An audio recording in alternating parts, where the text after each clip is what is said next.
Greeting and salutations. I am Lloyd, a producer at LCD Productions, and I have come to share this new series of visual audiobooks with you, the listener, the supporter, the viewer.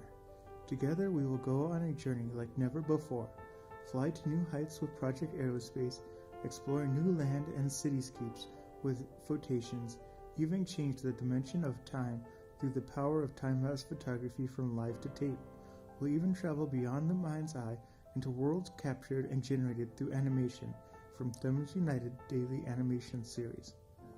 As we together go on these journeys filled with photography and theater of the mind, I hope you remember the core belief that we hold, that anyone can become the master of art, meaning that it is not some born skill what makes someone good at being creative. It is a desire to practice and spend time being creative that creates the master. I hope that these films, photography, and stories inspire you to set some time aside and practice some creativity. I believe if we all spend more time creating and being constructive, the world would be a better place, a more friendlier and fulfilling place. Thank you for coming. Let's begin this journey.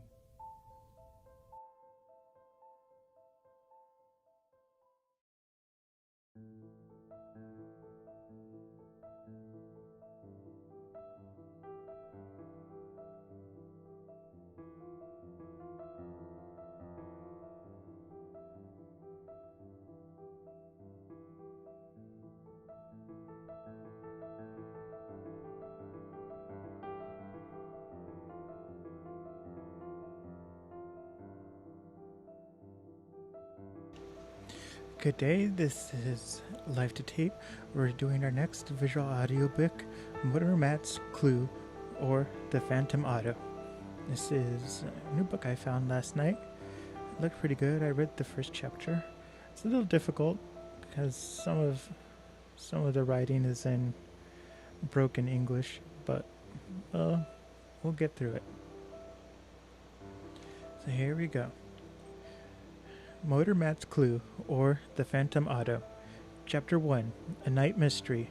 Oh, Shimmy, look at dear once. That is Matt.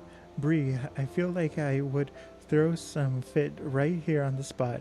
It's a spook, you bet you. A strange event was going forward. There was under the moon and stars of that New Mexico night. The wagon road followed the base of the cliff bank.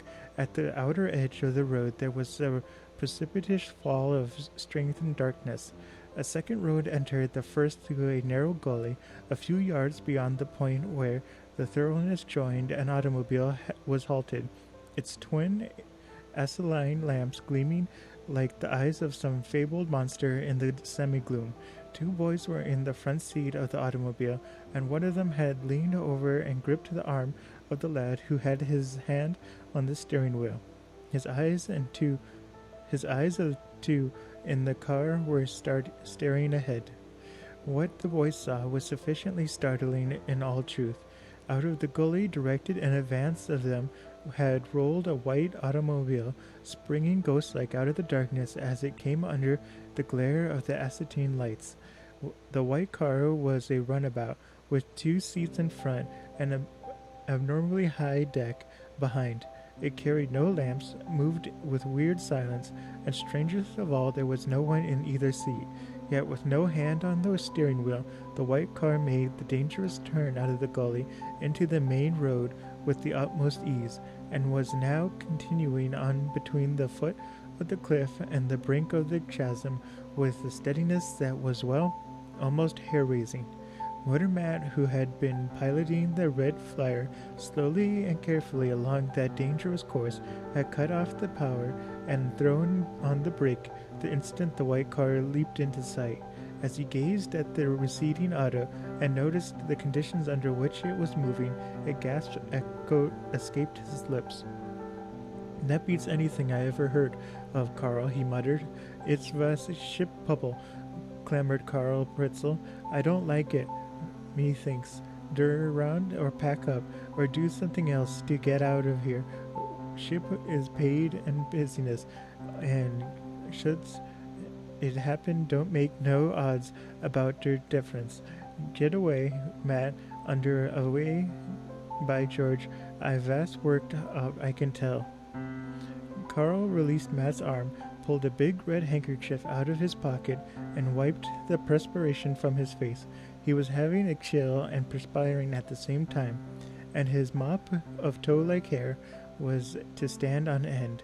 Matt stared at the red flyer. There was gas enough in the cylinders to take the spark, so it was not necessary to get out and use the crank. To turn around on such a road was out of the question, even if Matt had desired to do so, which he did not. Nor did he reverse the engine and back away, but started along in the trail of the white car. "What's you doing, anyway?" cried Carl. "I'm going to follow up that phantom auto and see if I can find what controls it. You crazy, Matt. Meep killed off. Too noisy, that machine. I don't pay to take some chance, in case it does. I know what I know, and it's all about it. Go back before Pebble hits us and knocks her off the cliff." Carl was excited. He believed in spooks, and Motor Matt didn't, and that was all the difference between them. "Don't lose your nerve, Carl." "It's been gone already," groaned Carl, crouching in his seat, hanging on with both hands and staring ahead with popping eyes. "Nothing's gonna happen," went on Matt. "There's no such thing as ghosts, Carl." "Don't I know when I see one?" quivered Carl. "I don't think you play, Matt. Don Pebble moons, nobody makes it go like that does, until it does rock or go over the cliff. Never. I wish I was somewhere else. By Griggets, I've asked cold as ice. Under sweat, under my teeth rattle so, I don't hardly been able to speak anything." "We've seen the red flyer moving along without anybody aboard, Carl," said Matt, in an attempt to quiet his chum's fears. "Yes, so," answered Carl. The red flyer was moving along some straight road. Under the wheel tied Miss ropes to Dot, she straightened course. Albeit Dutch Spoon don't have nobody on der wheel and's tied. Under she go under on like anything.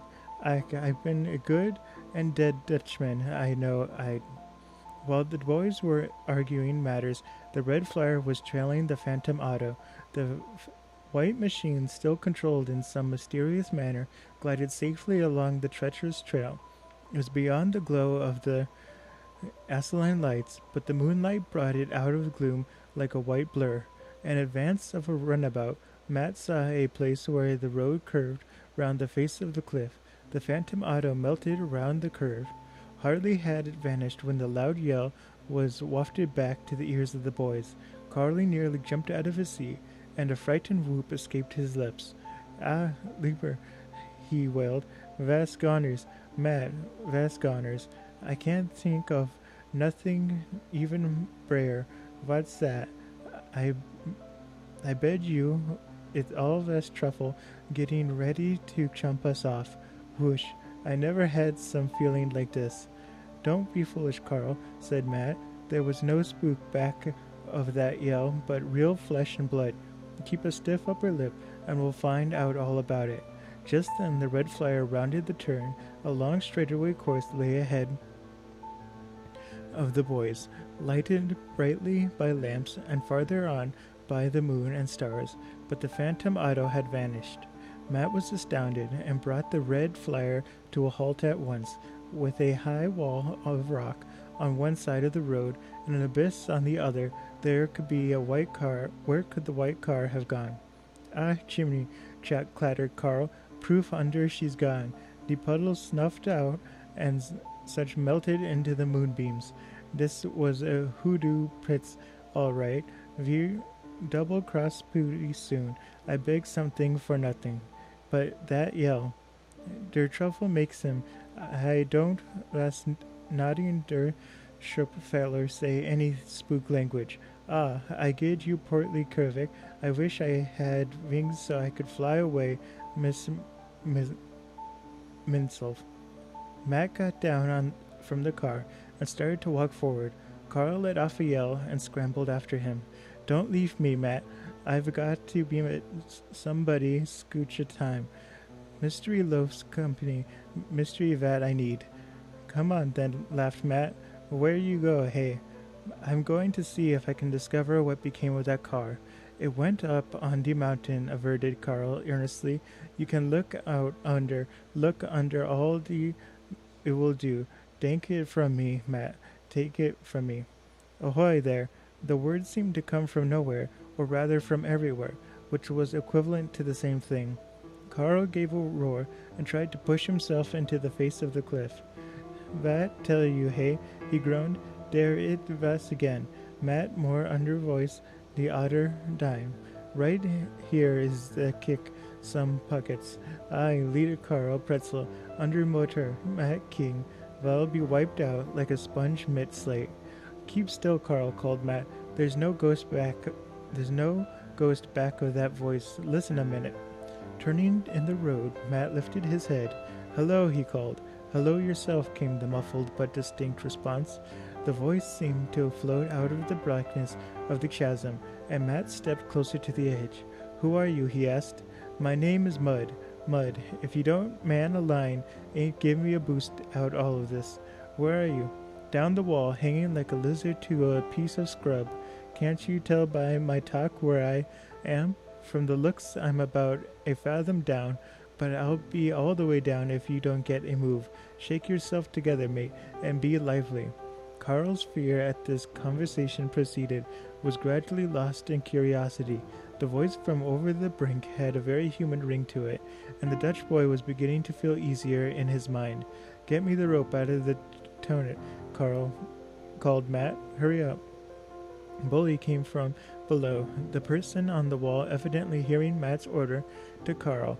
That's the game, matey. If you've got a rope, weave a bowline at the end and toss it over. I'm swab if I don't think it's up to you to do it too. I would have slid over the edge if your white devil wagon hadn't made me dodge out of the way. Wow. The voice below broke off with a startled whoop. What's the matter? Called Matt. The bush pulled out a little, was the answer, and I thought I was gone. Rush things up there, will you? At the moment Carl came with the rope, and Matt, standing above the place where he supposed the unseen speaker to be, allowed the noosed end to slide down to him. I've got it, cried the voice. Are you ready to lay on? Catch hold, Carl, said Matt, and brace yourself. Already, he shouted, when he had Carl were planted firmly with the rope in their hands. There he goes. The rope grew taut under the sudden imposed weight, and Matt and Carl laid back on it and hauled it in. Chapter 2. Dick Farrell. A young fellow of 17 or 18 crawled over the brink of the chasm and sat on the rock to breathe himself. The lamps of the red flyers shone full on him, so that Matt and Carl were easily able to take his seizing. He wore a flannel shirt, cowboy hat, and high-heeled boots. His trousers were tucked in his boot tops, his bronze face clean-cut, and held clear, steady eyes. Wouldn't that just naturally rattle your spurs? He asked, looking Matt and Carl over as he talked. I thought you fellows had put a stamp on that rope and were sending it by mail. It seemed like a good while coming, but maybe that was because I was hanging to a twig and three leaves with the skin of my teeth. He swerved his eyes to the red flyer. You lit your candle, he added, since you scared me out of the year's growth by flashing round that bend. If you had the lights going then, I guess I would have crowded up against the cliff instead of making a jump together way going over the edge. You was wrong, Mitt Dot, said Carl. It wasn't our come along that knocked you prior gulch. That's the truth, added Matt, noting the stranger's startled expression. We were following that other automobile and stopped when we heard your yell. Without a word, the rescued young got up and went back to give the red flyer a closer inspection. When he returned, he seemed entirely satisfied that he had made a mistake. I did slip my hasser over that first idea, and no mistake, he said. As I went over, I saw out the chew of my eye the other flunge was white. Yours is bigger and painted different. What was your names, mate? Matt introduced himself and Carl. I'm Dick Farrell, went on the other, shaking hands heartily, and when I'm at home, which is about once in 6 years, I let go the anchor in Hamilton, Ontario. I'm a sailor most of the time, but for the last 6 months I've been punching castle in the Texas Panhandle. A crimp annexed my money back there in Langley, and I'm rolling along toward an old ranch my uncle used to own, called La Vita Place. I can't be far from here. I'm not off my bearing. Where are you bound, mates? In that steam hooker? Santa Fe, answered Matt. Own the craft? Said Dick Farrell, nodding toward the car. No, it belongs to a man named Tom Tomlinson, who lives in Denver. Carl and I brought it to Albuquerque for him. When he got there, we found a line from him asking us to bring the car on to Santa Fe. If we got there in 2 weeks, he said, it would be time enough, so we're joggling along and taking things easy. If you got plenty of time, I shouldn't think you'd want to do any cruising in waters like these, unless you had daylight to steer by. We've reached the next town before sunset, Matt answered, if we hadn't had trouble with a tire. It was a good thing for me you were behind your schedule and happened along just after I turned a handspring over the cliff. If you hadn't, Davy Jones would have had me by his time. But what became of that other craft? I didn't have much time to look at it, for it came foaming along full and by at 40 knots a gait. But as I slid over the rock, I couldn't see a soul aboard. No, there's wasn't, said Carl earnestly. Das wenn's shiphook bubble, Verrill. You see him? Under him? Ably done nothing there. Nothing at all, only scussed moonshine. Well, Verrill cast an odd glance at Motormat. That's old Fergie. Was a sort of Flying Dutchman, hey? I don't know about that, answered Carl, shaking his head gruesomely. I bet it about a ship. There wasn't anyone in the car, put in Matt, and it's mystery how it traveled this road like it did. It came out of a gully farther back round the bend, right ahead of us. We followed it, and when we had some around the turn, it vanished. What you say takes me all aback, messmates, said Farrell. I'm no believer in ghost stories, but this one of yours stacks up nearer the real thing in that line than any I've ever heard. Say, Federal seemed to have a sudden idea. If you fellows want to berth for the night, why not put in for La Vita Place? Sure, mate, Von Nod, urged Carl. How far is it, Federal? Asked Matt. It can't be far from here, although I've a bit of sounding of this parts of the chart. I've never been to Uncle Jack's before, and shame on me to say it. I wouldn't be going there now if the old gentleman hadn't dropped off, leaving things in a bally mix. They say I'm to get my whack for the estate if a will can be found, although I don't know why anything should come to me. I've always been a rover, and Uncle Jack didn't like it. My cousin Ralph Sercombe, I never liked him, and wouldn't trust him in the length of a lead line. Stands to win his pile by the same will. Ralph is at the ranch, and I suppose waiting for me with open arms and a knife up his sleeve. When did your uncle die? Inquired Matt. As near I can find out, he just simply vanished. All he left was a line saying he was tired of living alone, and that he never could get me to give up my roaming and to come and stay with him, and that while Ralph came often and did what he could to cheer him up, he always had a soft place in his heart for me, and missed me. He said too in that last writing of his that when he was fond of his will would be found with him, that he hoped Ralph and I would stay at the ranch till the will turned up. That's what came to me down in the Texas Panhandle from a lawyer in Lamley. I soon as got that I felt like a swab. Here I've been knocking around the whole world since I was 10, Uncle Jack waiting me all the time and me holding back. Now I'm coming to the ranch like a pirate. Anyhow, that's the way it looks. If Uncle Jack was alive, he'd say you couldn't have come to see me, Dick, but now that I'm gone and have left you something, you're quick enough to show up." Farrell turned away, and looking down into the blackness of the gulch, he faced about presently and went on. "But it wasn't Uncle Jack's money that brought me. Now, when it's too late, I'm trying to do the right thing, and to make up for what I ought to have done and didn't do in the past. A fellow like me is thoughtless.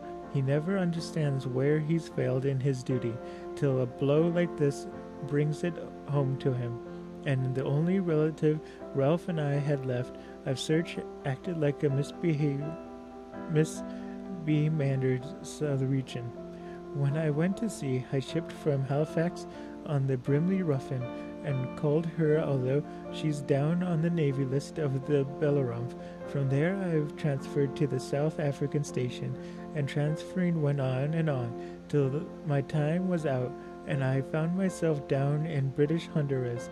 Left there was to come across the Gulf of Galveston, and worked my way up into the Texas Panhandle, where I navigated and stalked plains on a cow-horse, and had 6 months of that, when along came the lawyer's letter, and I tripped anchor and bore away for here. As I told you, a crimp did me out of my role in Langley. He claimed to be a fellow Kanaka in distress, and I was going with him to his hotel to see what I could do to help him out. He led me into a dark street, and somebody hit me from behind, and I went down and out with a slumber song. Then I got up and laid a course for Uncle Jack's. If you'll go with me the rest of the way, I'll like it, and you might just well stop over at La Vida Place and make a fresh start for Santa Fe in the morning." "We'll do it," answered Matt, who was liking Dick Farrell more and more as he talked. Don't stuff," chirped Carl. "Off you get something to eat at the ranch. On the bed to sleep on. We'll get along fine. I guess we can find all that at the place, although I don't think the ranch amounts to much." Uncle Jack was queer, not unhinged, mind you, only just a bit different. From ordinary people he never did a thing in quite the same way. Someone else would do it.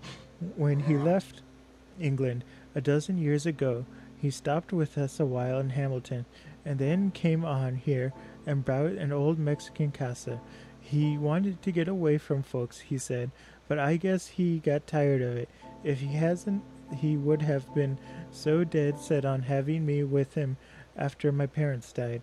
The bulk of his money is across the water, but hang his money, it's Uncle Jack himself I'm thinking about now. "We'll get into the car," said Matt, "and go over on a hunt for La Vida Place." Matt stepped on the crank. He bent over it, and Carl gave a frightened shout. "Look, Vance," Carl, pointing along the road with a shaking finger, "there's some more these swoops." Matt started up and whirled round, perhaps 100 feet from where the three boys were standing. A dim figure could be seen, silvered uncannily by the moonlight. "Great guns, Carl," Matt muttered. "Your nerves must be in a pretty bad shape. That's the man, and he's been walking toward us while we were talking." "What's don't he come some, then?" asked Carl. "What's he standing still, it's for? He doesn't speak or say something?" "Hello," cried Farrell. "How far is it to La Vida Place, Pilgrim?" The form did not answer, but continued to stand rigid and erect in the moonlight. "Vas peddler get out this havoc as can," faltered Carl, crouching back under the shadow of the car. "I don't like the looks of this feller."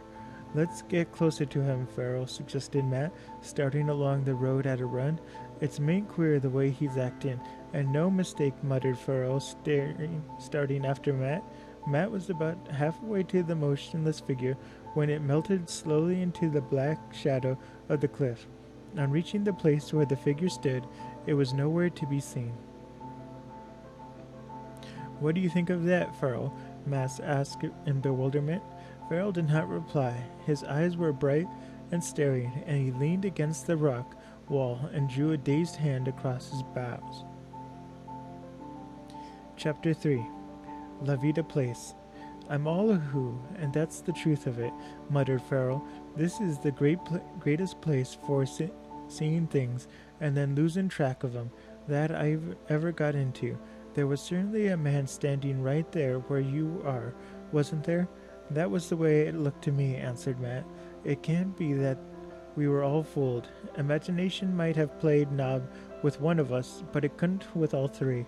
Farrell peered around him, then looked over the shelf into the gulch and up toward the top of the cliff. Well, sink me, if this ain't the queerest business I ever ran into. Someone must be hoaxing us.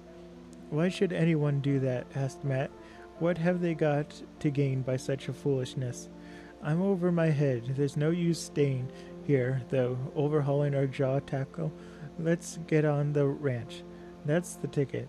If what we've seen and can't understand means anything to us, it's bound to come out. They started back. Are you on good terms with your cousin, Ralph Circum? Matt asked as they walked along. The last time I saw him was 6 years ago, when I came to Hamilton to settle up my father's estate. Ralph was there, and I licked him. I can't remember what it was for, but I did it proper. He was always more or less of the sneak, but he's got one of these angel faces, and to take his seizing offhand, no one would ever think he'd done anything wrong. Does he live in Hamilton? No, in Denver. His mother and my mother were Uncle Jack's sisters. Last I heard of Ralph, he was driving a ranch automobile for a manufacturing firm. A little in your line, I guess, eh?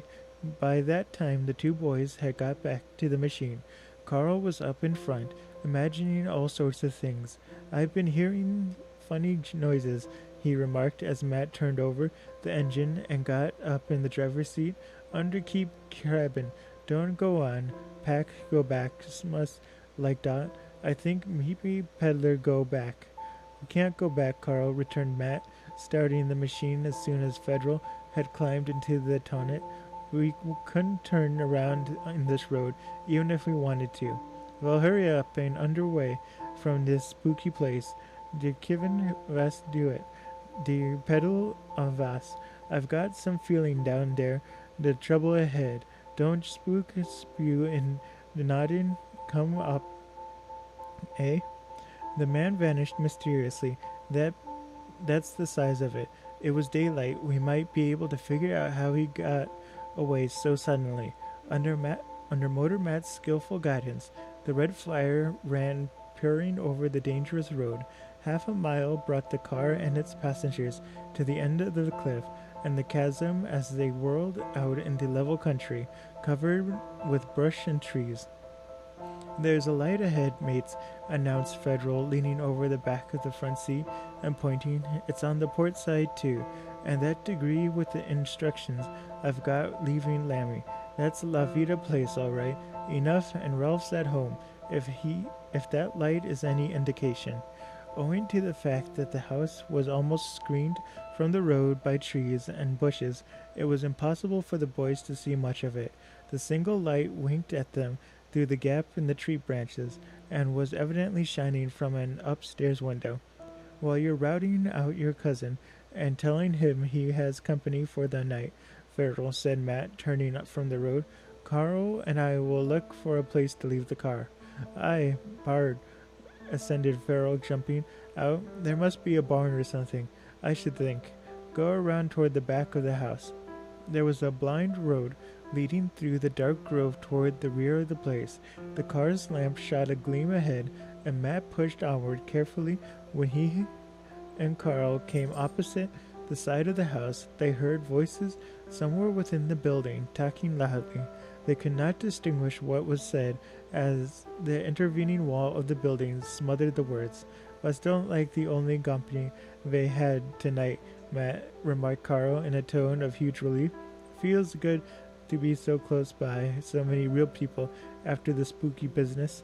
I didn't think you believed in ghosts, Carl, laughed Matt. Well, a fellow was a fool when he don't believe what he sees, ain't he? That depends on how he looks at what he sees. This was too deep for Carl, and before he could frame an answer, Matt brought the red flyer out a halt in front of the small stone barn. The barn had a wide door, and Matt got out to look the tail lamp and went forward to investigate. Opening one of the double doors, he stepped inside. The barn was a crude affair, the stone having been laid up without mortar. The roof consisted of thatch and poles, and boughs laid over with earth. There was plenty of room in the structure, however, for the machine, and there were no horses in the place to damage it. While Carl opened both doors, Matt ran the Red Flower into the temporary garage.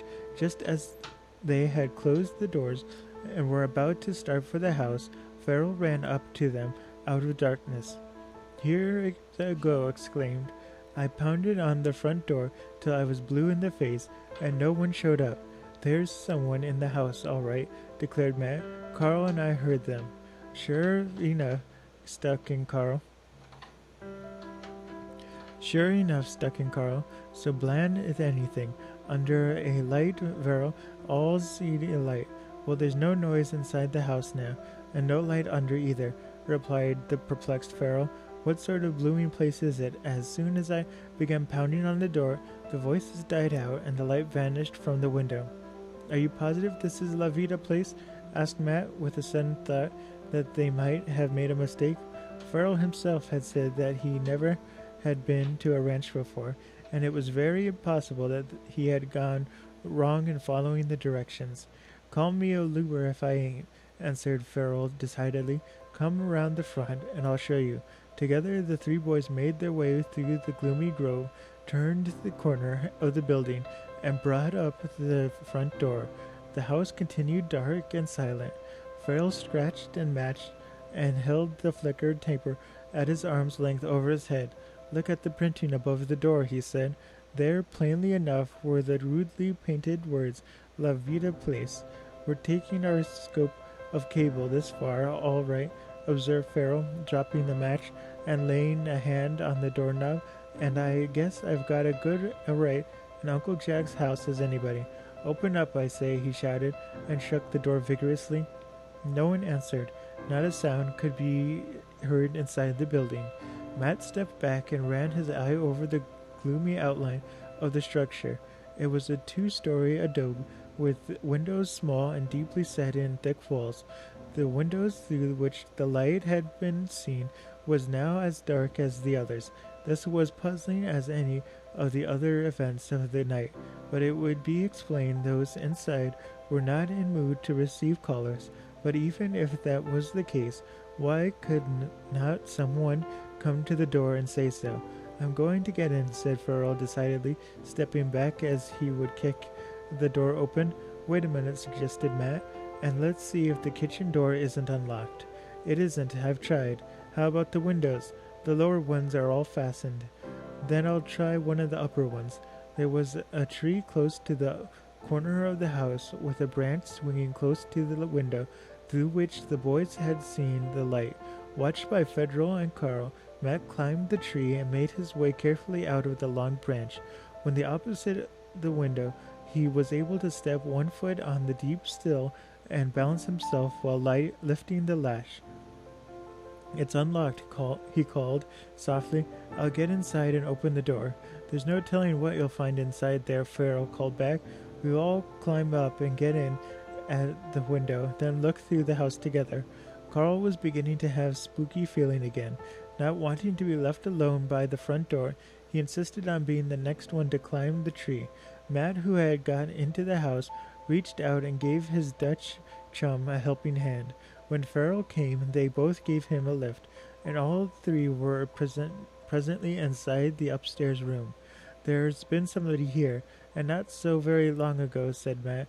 "I smell tobacco smoke. It's a tick enough to cut me a knife," sniffed Carl. "I'll strike a match and look for a lamp," said Farrell. "And we'll see," said Farrell. "Then we'll see what we're doing." As the little flame flickered up in his hands, the boys took in the dimensions of the small square room. A table with 4 chairs around it stood in the center of the room, and on the table was a pack of cards, left apparently in the middle of the game. In the midst of the cards stood a lamp. Farrell lighted the lamp.